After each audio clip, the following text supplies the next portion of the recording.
When expectations aren't met, your project can feel like a failure, even if it isn't. Part of your job as a great PM is to set and manage project expectations.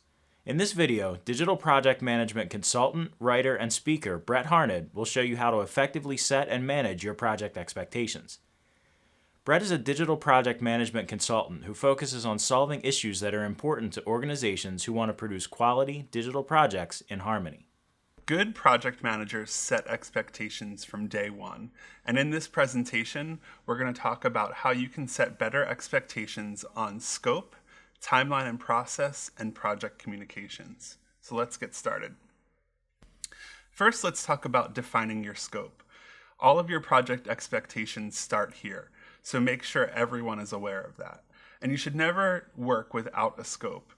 You need to use that scope as a way to set boundaries on a project and to honestly set your expectations for how things are going to go down. I'm going to tell you a quick story about how I kind of got burned by not having a really clear expectation set on what the scope was. I was working with a client on a project. It was a website redesign project. We were about 75% of the way done the project, and the client said, "When are we going to do user testing?" And I pulled up my scope document before I responded and saw that it wasn't in scope. So I thought, oh, that's easy. I can go back and just say, there's no testing in our scope. And when I said that, the client said, yes, there is testing in our scope. And I had send back the document and say, please take a look at this. There's no testing. I don't know how we're going to fit it into the budget at this point of the project. It turned out that scope for testing was removed at some point in the sales process, and the client didn't know about it. So they had an expectation that we were doing testing throughout the course of the project because they were not the signer of the scope. So what I had missed was the chance at the beginning of the project to actually sit down with the client and review what we would be doing within the project scope. And that's a practice that I set in place for projects moving forward. The one thing that I learned is that you can't be afraid of the hard facts. If you have a scope document, it contains all of the facts that you need to get through a project. Now, it might seem a little cold to just send someone a document and say it's not in scope. It's probably not the best way to handle it, but if you handle it as a fact, as something that's written in stone, but be a little bit friendly about it, you'll get through setting that expectation a lot better. What you want to do is make sure that you cover your bases. So as you progress through the project, make sure that you're documenting everything. So you can go back to things like your contracts, your project requirements, your meeting notes, and messages. All of those things will help you to document all of the sort of details of a project. If you file them neatly in a place where you can reference them, you'll always be able to give a quick response. Let's talk about defining your timeline and process. If you watch the tutorial that we did about creating a solid project plan, you'll understand the process on how to build that plan. At Team Gantt, we want to teach and empower project managers of all types. From the seasoned PM vet who's managed every kind of team and project under the sun, to the rookie who didn't even realize they were a project manager until last Tuesday. No matter how much experience you have, you can always learn. That's why we've put together free guides to project management and project planning, as well as Excel Gantt chart templates. Go to teamgantt.com/resources to download your free guides and templates today. But let's talk about how we should sort of set expectations with clients about your process. What you want to talk to your clients about is what your process is and why it works for you and how you think it'll work better for your clients. You don't want to force your process on clients, but you want to make them understand why you take a certain route on a project or why a process helps you and why it's going to make your project better. You also want to make sure that you're setting expectations with your clients about timing, things like feedback cycles. And how those feedback cycles will actually impact your deadlines or your final launch dates or whatever the end of your project will be. If a client holds up on the feedback, what's that going to do to your project? You also want to talk about what happens if a deadline is missed. So if a client doesn't get back to you, will your project be delayed? Will it be delayed by the number of days that they've delayed it with their feedback, or will it be delayed by longer because you have other work happening?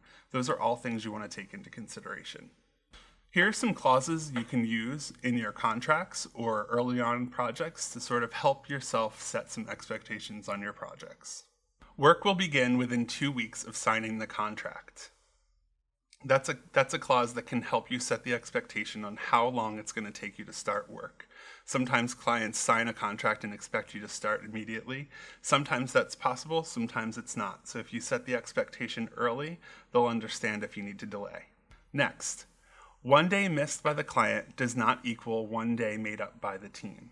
So if you're in a project and the client delays feedback or they go dark and they expect you to sort of turn things around really quickly, you can tell them that that's not how it works. If they miss a day, you might be shifting to another project to make up for that lost time.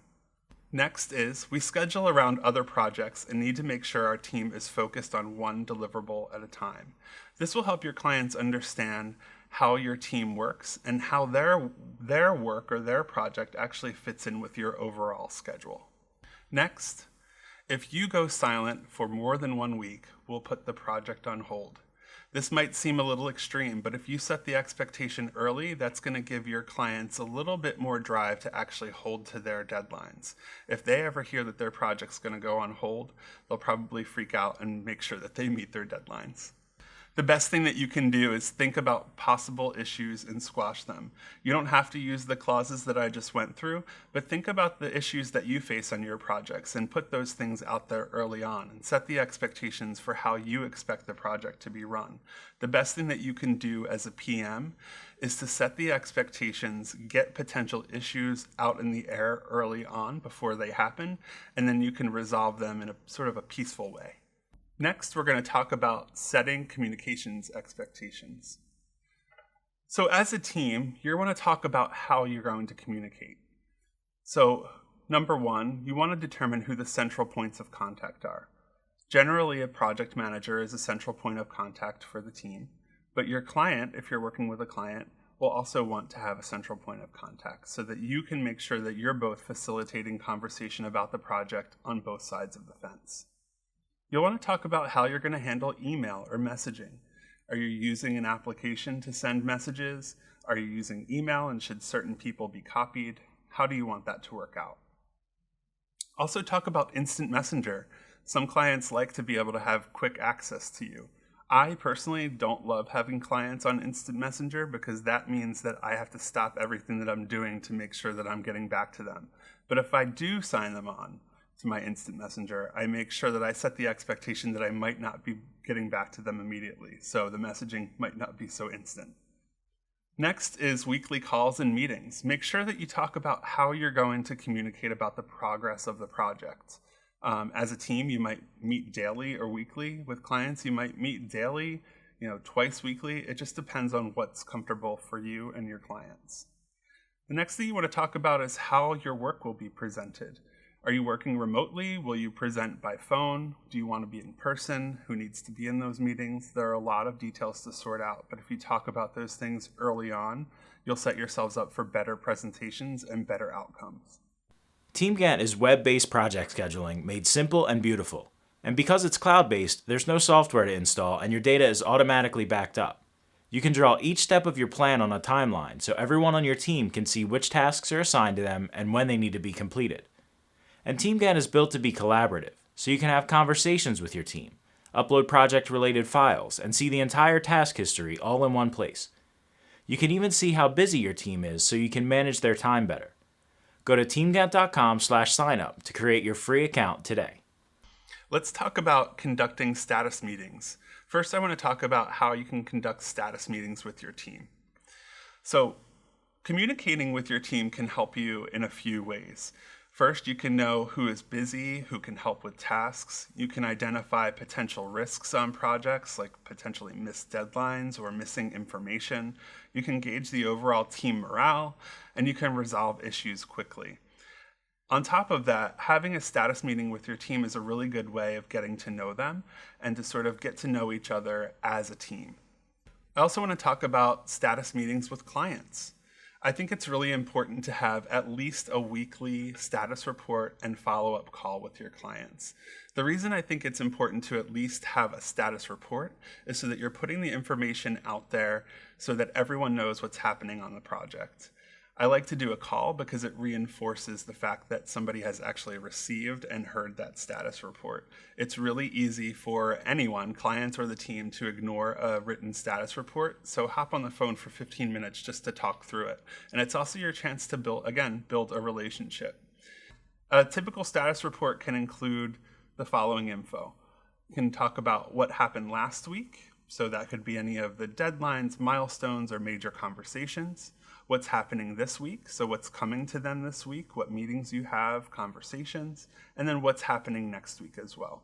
You'll want to include a list of action items as well as who's responsible for those action items. This is a really good way for you to remind your clients on things that they need to get done and show them the things that your team is doing. You can also give an update about the budget and where things stand with your budget as it relates to your timeline. And most importantly, talk about potential project risks. A lot of times, if there's no risks, a project manager will pull that section out of a project status report. I recommend always leaving that there because your clients are then reminded that part of your job is to always look for risks that are coming up on a project. They know that you're the one person who's looking 4 to 6 weeks down the pike to see if there are any potential problems happening on the project. You're the one who's really got a sense for what's happening in total on the project, and you're looking out for the sort of best outcomes for everyone. The last tip when it comes to setting expectations is to just be honest. The best thing that you can do is be transparent about everything that's happening on the project, whether it's about what's in scope, what your budget is, how you're communicating, or what's even been said. It's important that you know that anything that you say on a project is not being taken personally about you. It's about the betterment of the project and ending the project on time and under budget successfully. If you're honest, people will respect you for that. Remember that the honesty starts with you. That's everything I have today. I think that you can go forward and set expectations on your projects with these quick tips. Thanks so much for joining. We'll see you next time.